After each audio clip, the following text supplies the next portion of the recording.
ಮೋದಿ ಅಮಿತ್ ಶಾಗೆ ತಿರುಗೇಟು ನೀಡಿದ ಅಧಿಕಾರಿ. ಕೋಲ್ಕತ್ತಾ ಪೊಲೀಸರಿಂದ ದ್ವೇಷ ರಾಜಕಾರಣಕ್ಕೆ ಮಮತಾ ಬ್ಯಾನರ್ಜಿ ಜೈಲು ಪಾಲು ಮಾಡಲು ಪ್ಲಾನ್. ಏನಾಗ್ತಾ ಇದೆ ಬಂಗಾಳದಲ್ಲಿ? ಸೇನಾ ಬಿಜೆಪಿಯ ಶಾಂತಿ ಮಂತ್ರ.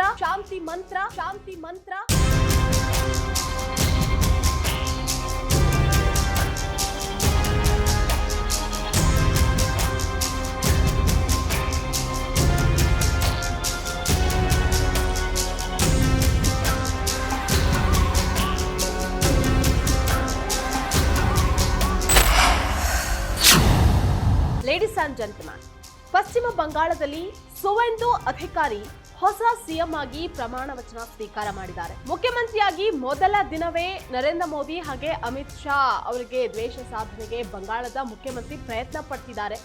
ಇನ್ನು ಕೋಲ್ಕತ್ತಾ ಪೊಲೀಸರಂತೂ ಮಮತಾ ಬ್ಯಾನರ್ಜಿಗೆ ಬಿಗ್ ಶಾಕ್ ಅನ್ನ ನೀಡಿದ್ದಾರೆ. Welcome to wanted with Nishchita. ಇದು ನೆಲ ಜಲ ಭಾಷೆಗಾಗಿ ಪ್ರಾಮಾಣಿಕ ಪತ್ರಿಕೋದ್ಯಮ.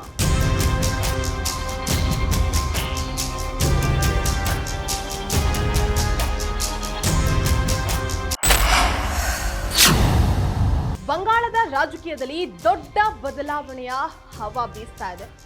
ಇತ್ತೀಚಿನ ವಿಧಾನಸಭಾ ಚುನಾವಣೆಯಲ್ಲಿ ಬಿಜೆಪಿ ದೊಡ್ಡ ಗೆಲುವನ್ನ ಸಾಧಿಸಿದ ನಂತರ ರಾಜ್ಯದ ಆಡಳಿತ ಮತ್ತು ಸರ್ಕಾರಿ ವ್ಯವಸ್ಥೆಯಲ್ಲೂ ಸಹ ಹೊಸ ರೂಪುರೇಷೆ ಕಾಣಿಸ್ತಾ ಇದೆ. ಈಗಾಗಲೇ ಬಿಜೆಪಿಯ ನೂತನ ಮುಖ್ಯಮಂತ್ರಿಯಾಗಿ ಸುವೇಂದು ಅಧಿಕಾರ ಪ್ರಮಾಣ ವಚನ ಸ್ವೀಕಾರ ಮಾಡಿದ್ದಾರೆ. ಇದರ ಬೆನ್ನಲ್ಲೇ ಬಂಗಾಳದ ಚಿತ್ರಣ ಈಗ ಸಂಪೂರ್ಣವಾಗಿ ಬದಲಾಗಿದೆ. ಮಮತಾ ಬ್ಯಾನರ್ಜಿ ಕೂಡ ಶಾಕ್ ಆಗಿದ್ದಾರೆ. ವಿಶೇಷವಾಗಿ ಕೋಲ್ಕತ್ತಾ ನಗರ ಪೊಲೀಸರು ನಡೆಸ್ತಾ ಇರುವಂತಹ ಕೆಲವು ಕ್ರಮಗಳು ಸಾಕಷ್ಟು ಚರ್ಚೆಗೂ ಸಹ ಇಲ್ಲಿ ಗ್ರಾಸವಾಗಿದೆ. ಇದರಿಂದ ಮಾಜಿ ಸಿಎಂ ಮಮತಾ ಬ್ಯಾನರ್ಜಿ ಸಂಕಷ್ಟಕ್ಕೆ ಸಿಲುಕಿದ್ದಾರೆ. ಇದ್ದಕ್ಕಿದ್ದಂತೆ ಈ ಬದಲಾವಣೆಯನ್ನ ಕಂಡು ದೀದಿ ಬೆಂಬಲಿಗರು ಆಘಾತಕ್ಕೆ ಒಳಗಾಗಿದ್ದಾರೆ.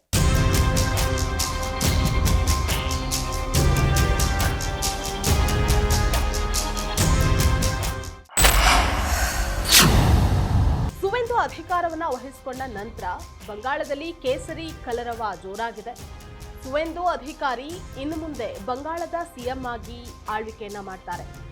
ಅವರು ಪ್ರಮಾಣ ವಚನ ಸ್ವೀಕಾರ ಮಾಡಿದ್ದು ಬಿಜೆಪಿಯ ಮೊದಲ ಹೊಸ ಸರ್ಕಾರ ಕೂಡ ರಚನೆ ಆಗ್ತಾ ಇದೆ. ಇದರಿಂದ ಬಂಗಾಳದ ಆಡಳಿತದ ಸಂಪೂರ್ಣ ಚಿತ್ರಣ ಏನಿದೆ ಅದು ಈಗ ಬದಲಾಗಿದೆ. ಟಿಎಂಸಿ ನೆಲಕಚ್ಚಿದೆ. ಜನರಿಗೆ ಮೋದಿ ಮೇಲಿನ ವಿಶ್ವಾಸ ಮತ್ತಷ್ಟು ಹೆಚ್ಚಾಗಿದೆ. ಜೊತೆಗೆ ಕೋಲ್ಕತ್ತಾ ಪೊಲೀಸರಿಗೆ ಈ ಅಭಿಮಾನ ಹೆಚ್ಚಾದಂತೆ ಕೂಡ ಈಗ ಕಾಣಿಸ್ತಾ ಇದೆ. ಇದರ ಪರಿಣಾಮ ಮಾಜಿ ಸಿಎಂ ಮಮತಾ ಬ್ಯಾನರ್ಜಿ ಕಂಗಾಲಾಗಿದ್ದಾರೆ.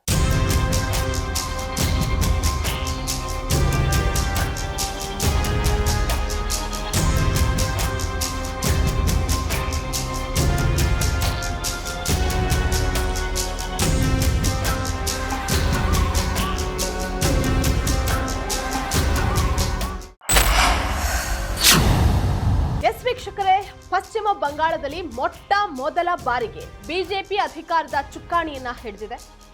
ಸುವೇಂದು ಅಧಿಕಾರಿ ನೂತನ ಮುಖ್ಯಮಂತ್ರಿಯಾಗಿ ಪ್ರಮಾಣ ವಚನ ಸ್ವೀಕಾರ ಮಾಡಿದ್ದಾರೆ. ಇದರ ಬೆನ್ನಲ್ಲೇ ಕೋಲ್ಕತ್ತಾ ಪೊಲೀಸರ ನಡೆ ಮಮತಾ ಬ್ಯಾನರ್ಜಿಗೆ ದೊಡ್ಡ ಆಘಾತವನ್ನ ಮೂಡಿಸಿದೆ. ವಿಷಯ ಏನಪ್ಪಾ ಅಂತ ಅಂದ್ರೆ, ಕೋಲ್ಕತ್ತಾ ಪೊಲೀಸರ ಅಧಿಕೃತ ಎಕ್ಸ್ ಖಾತೆಯಿಂದ ದೀದಿ ಅನ್ಫಾಲೋ ಮಾಡಿರುವಂತಹ ಶಾಕಿಂಗ್ ಮಾಹಿತಿ ಕೂಡ ಹೊರಬಿದ್ದಿದೆ. ಕೋಲ್ಕತ್ತಾ ಪೊಲೀಸರ ಅಧಿಕೃತ ಎಕ್ಸ್ ಅಂದ್ರೆ ಹಳೆಯ ಟ್ವಿಟರ್ ಖಾತೆಯಲ್ಲೊಂದು ಸಾಂಕೇತಿಕ ಬದಲಾವಣೆ ನಡೆದಿದೆ. ಇನ್ನು ಈ ಡಿಜಿಟಲ್ ಬದಲಾವಣೆಯನ್ನ ಹಲವರು ರಾಜಕೀಯ ಸಂದೇಶ ಅಂತ ನೋಡ್ತಾ ಇದ್ದಾರೆ. ಮೊದಲು ಈ ಖಾತೆಯು ಮಾಜಿ ಮುಖ್ಯಮಂತ್ರಿ ಮಮತಾ ಬ್ಯಾನರ್ಜಿ, ತೃಣಮೂಲ ಕಾಂಗ್ರೆಸ್ ಟಿಎಂಸಿಯ ರಾಷ್ಟ್ರೀಯ ಪ್ರಧಾನ ಕಾರ್ಯದರ್ಶಿ ಅಭಿಷೇಕ್ ಬ್ಯಾನರ್ಜಿ ಸೇರಿದಂತೆ ಕೆಲ ಪ್ರಮುಖ ಟಿಎಂಸಿ ನಾಯಕರನ್ನ ಫಾಲೋ ಮಾಡ್ತಾ ಇತ್ತು. ಈಗ ಆ ಖಾತೆಯಿಂದ ಅವರುಗಳನ್ನ ಅನ್ಫಾಲೋ ಮಾಡಲಾಗಿದೆ ಅಂತ ವರದಿಯಾಗಿದೆ.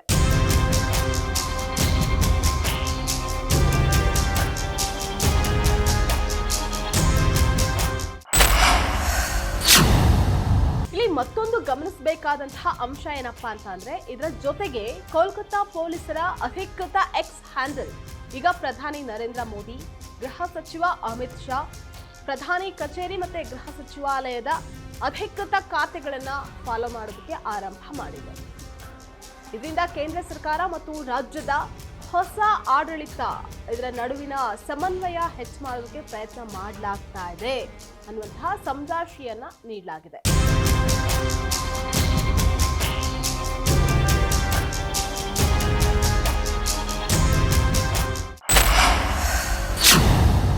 ಮಮತಾ ಬ್ಯಾನರ್ಜಿ ನೇತೃತ್ವದ ತೃಣಮೂಲ ಕಾಂಗ್ರೆಸ್ ದೀರ್ಘಕಾಲ ಬಂಗಾಳದಲ್ಲಿ ಅಧಿಕಾರದಲ್ಲಿತ್ತು.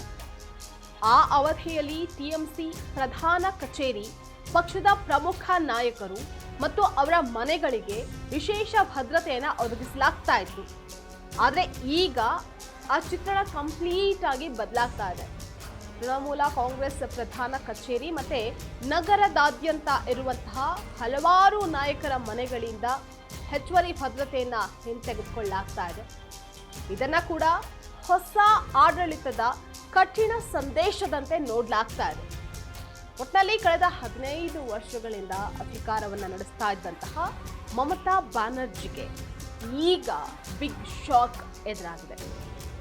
ಇದಾಗಿತ್ತು ವಾಂಟೆಡ್ ವಿತ್ ನಿಶ್ಚಿತ ಎಕ್ಸ್ಕ್ಲೂಸಿವ್ ರಾಜಕೀಯ ಸುದ್ದಿಗಳು ಹಾಗೂ ವಿಶ್ಲೇಷಣೆಗಾಗಿ ನೋಡ್ತಾ ಇರಿ ಫೋಕಸ್ ಟಿವಿ.